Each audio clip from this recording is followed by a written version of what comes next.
Good evening, Mr. and Mrs. America, and all the ships at sea. This week I come to you with the goal of exposing those things done in secret by politicians who were elected to supposedly put the best interest of this nation first. We'll allow this puppet to openly state that breaking laws is not in the best interest of this nation. Net worth. That is the measure of an individual's monetary holdings after all assets and debts have been weighed against one another. Has it ever struck anyone watching this video that so many elected politicians entered office with relatively low net worth and then leave office with astronomical net worth? Does that make any logical sense to anyone? Frankly, it should be alarming to every one of us. How exactly is massive wealth gained while in public office? The current salaries are $174,000 per year for a U.S. Senator, $174,000 per year for a U.S. Congressional Representative, and $400,000 per year for the office of U.S. President. With that in mind, this puppet firmly believes we should look at some well-known United States politicians and their respective net worths. One Barry Soetoro, also known as Barack Obama. Soetoro first ran for the United States Senate from the state of Illinois in 2004. His net worth at that time is listed at $300,000. Not bad, but it should be stated that it is still rather robust for a former state senator, his former occupation before running for U.S. Senate. Then in the year 2008, when he ran for the office of United States President, his net worth was listed at $3,800,000. Wow. For those doing the math at home, that equates to an increase of 1,267%. Now, I do not know who your investment broker is, but I want what he ordered, if you know what I mean. In 2024, he is listed as having a net worth of $70 million, or an increase of 2,333% over his 2004 net worth. Folks, without knowing the specifics of Barry's personal investment strategy and or his investment portfolio, it would be difficult to say exactly where these gains came from. But let us also think about this just a bit further. Would you or I have seen similar gains by investing in the most aggressive 401k options over the same 20-year time span? No. Now let us take a look at Elizabeth Warren, U.S. Senator from the state of Massachusetts. First elected to the Senate in 2012, Warren's net worth at that time was shown to be $7 million. Substantial for a former attorney and law professor, but by no means extraordinary for coming from those combined backgrounds. Today, in early 2025, Warren's net worth is shown to be $70 million, ironically the same as that of Barry Soetoro, and also mind-numbing to computate. By my limited math skills, this puppet calculates that as a 1,000% increase in her net worth over a 12-year span. Folks, this is unreal. Again, as with Barry Soetoro, I want some of what she ordered. What investment firms are these people working with? Madoff and Associates? Worth noting is that the Massachusetts senator has the Rothschild family that basically runs the world as a chief campaign contributor over her career. That said, campaign contributions are just that, for political campaigns only, not to be used for personal gains. Just saying.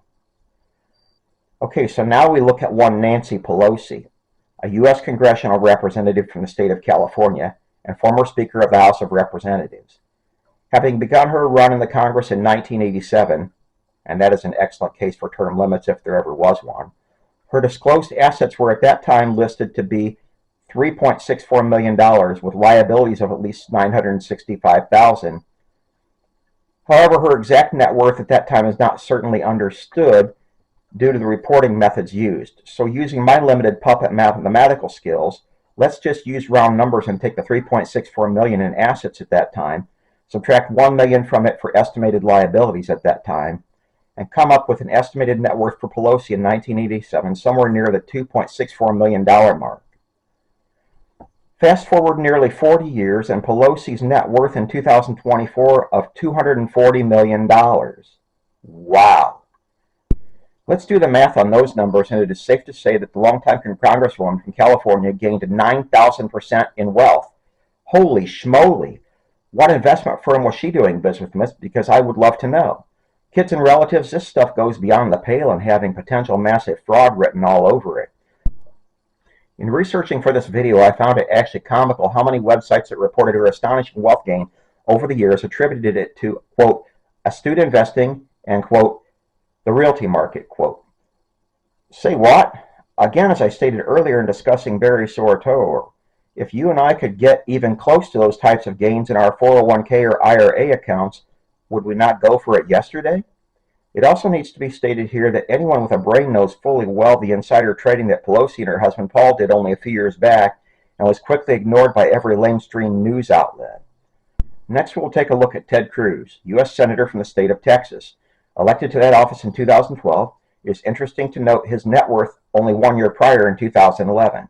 You see, in 2011, Cruz's net worth was declared to be $2.3 million. Only 1 year later, in 2012, it had grown to $3.8 million, or almost doubled. Wow.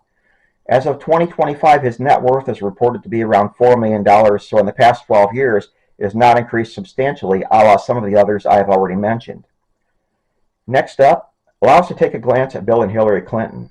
In 1992, the year Bill Clinton won the U.S. presidency, their combined net worth was listed at a value of $700,000. Unlike others on this list, their political monetary gains did not end upon his leaving that office in early 2001. And as such, let us take a look at their net worth in 2025, now estimated to be $120 million. That, by my calculations, amounts to an increase of 1,710%. Frankly, astonishing to fathom. How does a former U.S. president and his wife accrue such unheard of financial gains in such a relatively short time frame? Where do people like you or I go in order to enjoy such extraordinary returns on our IRA investments? Please tell. Viewers, where I am going with this whole conversation, take even a cursory glance at the numbers I have presented to you regarding astronomical financial gains by many elected U.S. representatives. In the least, I think it is safe to say that something does not smell right here. Would you agree that Trump's DOGE and DOJ in the least need to open full-scale investigations on these? I've seen reports in the last weeks on the supposed massive financial gains of Alexandria Ocasio-Cortez, or AOC, over the past 5 years, but after investigating could not verify many of those reports as being accurate, so left her out of this conversation. Another glaring omission, in case you have noticed, is Felon Joe and his crime cartel. I think it is safe to say that his net worth has probably increased 5,000-fold over his political career, and we all know fully all of the bribes he and Hunter took repeatedly from sworn enemies of the United States of America. I left him out because his money laundering activities have made it next to impossible to trace all of the money, and deliberately so on his part, even to get a net worth. Anyone under the sound of my voice has to have heard about a law called the Racketeer Influenced and Corrupt Organizations Act, or RICO for short. It is, by all accounts and purposes, designed to take down money laundering and corrupt criminal organizations. Why is it that it has never been invoked against a single corrupt politician to date? Is no one truly above the law? I think we can see with our own eyes that some are in fact above the law, and that to the greater detriment of our once great nation. Good night, my loyal viewers, and sleep well.